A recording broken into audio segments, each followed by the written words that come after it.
and welcome back to my channel. I want to do a video today on my personal benefits of a minimalist wardrobe slash capsule wardrobe. So I just want to quickly go into a little bit of detail about what I consider my capsule wardrobe to be, because I know there's a couple of ways that people do things. So often when people have a capsule wardrobe, what they mean is that they have a certain amount of clothes, maybe a larger amount of clothes, and then they build smaller wardrobes for different seasons or for different months or different parts of the year or this type of thing. What I do is I just have a small wardrobe. I don't have that many clothes. And then it's sort of how I pair things and layer things that make things appropriate for different seasons and different temperatures and this type of thing. So essentially I've just been working on trying to get the amount of clothes I have down, and also to get those clothes to be super versatile so I can wear them for many different occasions, many different temperatures and all this type of thing. And also to try and get to a point where all of my clothes kind of go together. So I've come up with a list of 10 reasons why I love my minimalist wardrobe and why you could potentially consider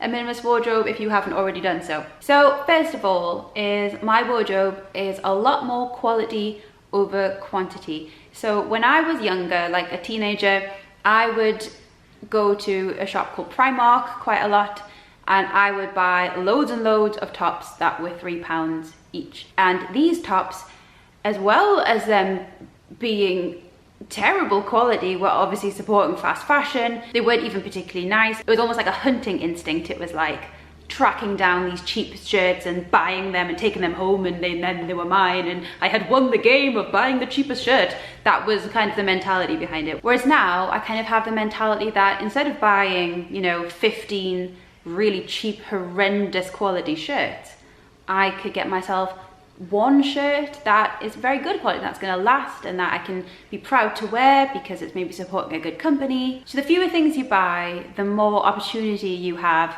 to go for quality rather than quantity. Number 2 is you don't have to stress out about your clothes when you come to getting changed. So the way I think about this is if you put the thought into buying the clothes in the first place, if you make that decision mindfully and you research it and you're completely happy with that decision, then you don't need to then put an extra thought, like daily thought, when it comes to actually getting changed. If you pick your clothes well in the first place, then you don't have to exert any additional energy when it comes to picking them daily from your wardrobe. I remember so many times where I would be going out somewhere, and maybe it would be an event that I would be a little bit nervous for, and I would be stood at my wardrobe trying to pick something to wear, and I would be trying for different things, looking in the mirror, and I would hate everything, and it would make me so stressed that I would cry, and it would make me feel really, just put me in this completely negative space where I'd be like, oh, what's the point? I'm not even gonna go. I just feel terrible and so ugly, blah, blah. And it would all just stem from the fact that I didn't really like my clothes, and I didn't think my clothes suited me, and I didn't like them. And saying that story now, it feels a little bit pathetic, but that's genuinely how it was. And I can honestly and proudly say that it has been years and years and years since I have felt that way. Yeah, my clothes don't stress me out anymore. That's good. I'm happy I can say that. Number 3, if you are buying less stuff, then you are saving money. So one of the things I had to overcome when it came to going a bit more minimalist and building a minimalist wardrobe and all this type of thing was fighting this instinct to buy, because as I've mentioned before, it was like this instinct, this hunter's instinct of finding a good deal or finding the thing that I've been wanting and like pouncing on it. But I kind of had to retrain myself to think that money can be better spent elsewhere, maybe on something better quality, maybe on something entirely different that isn't for clothes. And overall, I've just found that I spend so much less on clothes, and that money can go towards, you know, traveling or building skills or food, whole other areas of life that I didn't spend money on because I was too busy buying myself things to wear. Number 4, really, really important, this one, is if you are spending less time deciding what to wear, you are less affected by decision fatigue. So the idea behind decision fatigue is that you essentially get less good at making decisions the more decisions you make. So imagine that you have like a set amount of decisions that you can make well in your day. If you are exerting a considerable amount of energy putting that decision energy into deciding what to wear, then that's less for everything else. That's less for work, that's less for relationships, that's less for any other part of your life that you want to do well at. So if you can get yourself and your wardrobe to a point where you don't have to put that much energy into choosing what to wear, then all that energy can go somewhere better, somewhere more rewarding, that's going to get actual results. Number 5 is less guilt. So feeling less guilt towards the clothes that you don't wear. So one of the things that I used to do was hang on to clothes that didn't really fit, or maybe represented some other part of my life that I wanted to come into fruition. So like jeans that were too small for me, or maybe workout gear that I didn't wear because I never worked out. There would be so many reminders in my wardrobe that I wasn't small enough to fit into those jeans, or that I wasn't dedicated enough to actually wear the active wear and go to the gym.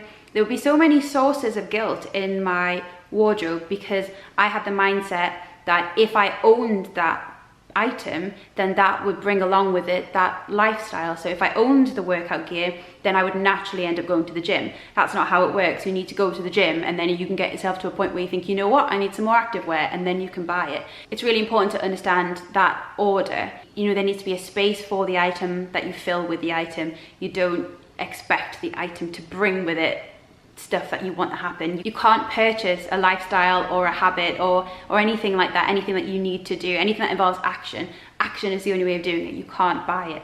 Number 6, owning fewer clothes encourages you to really come to terms with the idea that you are not your clothes. Growing up, I was always of the opinion that if I could find the right dress or the right pair of shoes or the right pair of trousers or this kind of thing, then it would change my life in some way, or it would change me in some way, that I could create lasting change through my purchases. That was some sort of idea that I had, as if my identity was stored in the clothes that I bought. And I would strive to try and like plaster my personality all over my clothes. So, you know, bands that I liked. If I liked a band or a franchise or anything, I would have to make sure that I owned a t-shirt with that on, because I wanted to show my personality to everyone. One of the things that has made me the happiest through this whole minimalist journey has been being able to separate the idea of who I am and what I own. Like, they are two completely different things, but that line was definitely blurred before I got to that point. And clothes are probably the biggest culprit of making us feel like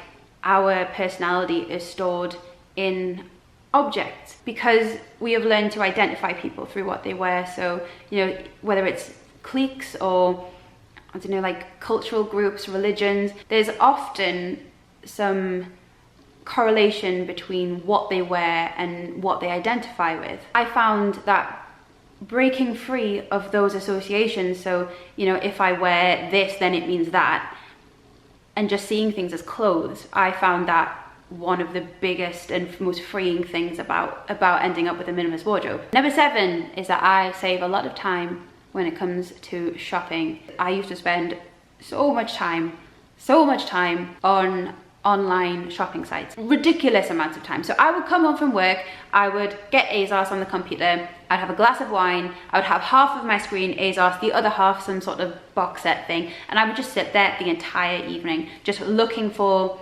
that item of clothing that was going to change my life. And as I say this to you, I realize it sounds daft, and back then I probably knew it was daft as well, but it was a very ingrained thing for me to escape from. But minimalism has given me so much more time than I often know what to do with. Especially when I first went minimalist, I was like, I don't know what to do with myself, because so much of who I was invested in spending money and shopping for things to buy. Number 8, my clothes look so much tidier on the rack, and also they're just not always on the floor. I used to have to physically dig for my clothes because I kept them on the floor. So I would have a pile of clothes on the floor, I would have to dig through these piles to try and find what I wanted, and then it would mean that, you know, loads of clothes would end up over there. I just had way too much stuff to keep tidy, and now it's just so much easier to keep everything tidy. Because my wardrobe is generally similar colors, everything just looks really nice on the rack. And so when I look at the rail of clothes that I own, I'm kind of proud, and like, it looks really pretty, and it brings me joy rather than bringing me,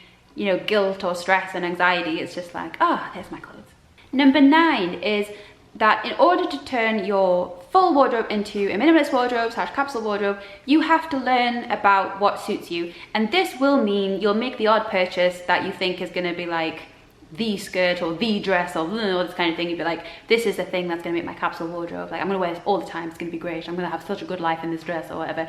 And then you will find that you don't really like it that much and that you don't wear it day to day, and that is completely fine. The thing about creating a capsule wardrobe is that often it's a process, and it's about understanding what you like and what suits you.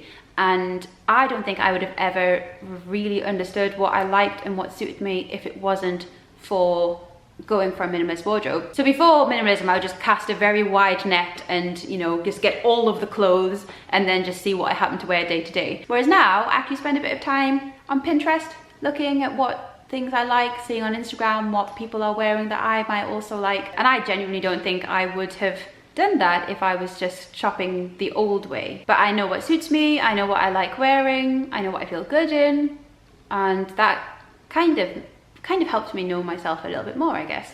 So yeah, that's another benefit. And finally, going from a full wardrobe to a minimalist wardrobe is an opportunity to properly educate yourself on where your clothes come from. When I first went vegan, I wasn't very healthy because I didn't educate myself very well on what I should be eating. So for the first few months of me being vegan, I ate ready rolled pastry and vegan chocolate, and that was genuinely it, and like crisps. And I put on weight after I went vegan, and that is not something that traditionally happens, but yeah, that's what happened to me. So when people say that, you know, a vegan diet is healthy, yes, often the average vegan diet is healthier than the average omnivore diet, but just being plant-based doesn't mean you're naturally healthier. But the thing that made me healthier through going vegan was that by being more selective with your food, you have to understand what's in your food and where your food comes from. So for me, that is how I ended up being healthier, is because I had to research, I had to understand, I had to read labels, I had to really get to grips with where my food came from. And I think is a similar thing is true of your clothes when you go into a capsule wardrobe situation. One of the most important things when it comes to shopping for a capsule wardrobe is making sure you give yourself enough time to really look into what it is that you're buying and where you're buying it from, because you want that thing that you buy to be something that lasts and to be something that you can be proud of owning and proud of wearing. And a lot of that means looking at the company it comes from, looking at how it's made, looking at where it's made, how are the people who made it treated. These are all really important things to consider, and I didn't anticipate that being a benefit of having a minimalist wardrobe. But it does really mean something to me that a lot of my clothes I can be proud of deeper than just, you know, thinking, oh, I look good in this. The fact that I know that I'm supporting a company who I believe in and who I trust will do well with my money and who pay their workers fairly, it just